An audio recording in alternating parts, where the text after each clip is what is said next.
Coach, thoughts on the game? A little emotional, Joseph. Sorry. Just because I'm beyond proud, and not because we won. Obviously, that's a great way to finish. But there's been a lot going on day in and day out when you're trying to build something really special, which I think we're capable of doing at Fordham.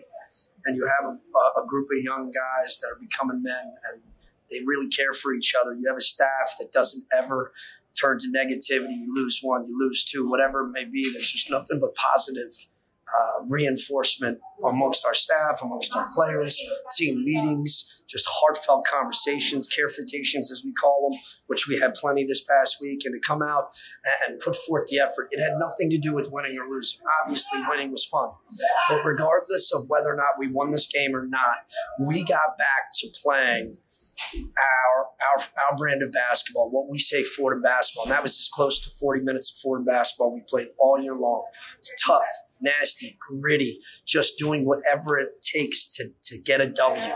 Just making sure you play as hard as you possibly can for your teammates. It's all we've talked about, and we finally got back to that. Now we need to remain consistent. But, credit to Coach Ford and his staff and his players. The game was up and down. They were down. They came back. It's not easy to do what they're in the middle of, right? They're in the middle of a streak. And they're trying to climb out of it. They're still fighting for that staff. They're fighting for Coach. I respect that, right?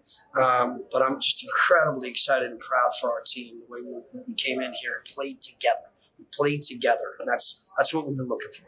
Now, you talked about pregame to the team about playing Fordham basketball and diving for loose balls. And I think there was one possession there in the first half that I think at least 3, maybe 4 guys were on the floor. Yeah. Is that exactly what you're looking for? That's exactly what we're looking for. Just a bunch of selfless plays, right? All the winning plays, the gritty, the grimy, the toughness, the ones that don't look, they don't add up on the stat sheet. Nobody really knows about them, but that sets the tone. That's our identity. And when you play like that, win or lose, you can look each other in the eye and you can know, look, I gave you everything I had. Sometimes it's good enough for a W, sometimes it's not. But as long as you can do that, which these guys can in that locker room, that's what we're about. So I'm, and a guy like Kyle Rose,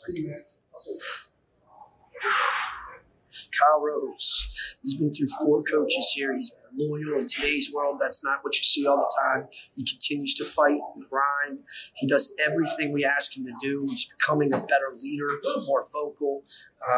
He embodies everything we ever dream of a Fordham basketball player being, and he's starting to reap the rewards. A guy like Elijah Gray just continues to stay consistent. He has earned that. So I'm just incredibly proud of the effort. Colin, I was going to ask you about Kyle Rose, career high in terms of points, but I was really impressed watching him fly towards the basket, following a shot for an offense. Yeah. He's got this chip on his shoulder. Yeah. Where do you think that comes from? Just, from the D.C. metropolitan area. He's from the DMV, where I'm from. But, he wants it. When you get to the point where you're a fifth-year senior, experienced the highs last year. He's experienced a lot of lows since being at Fordham.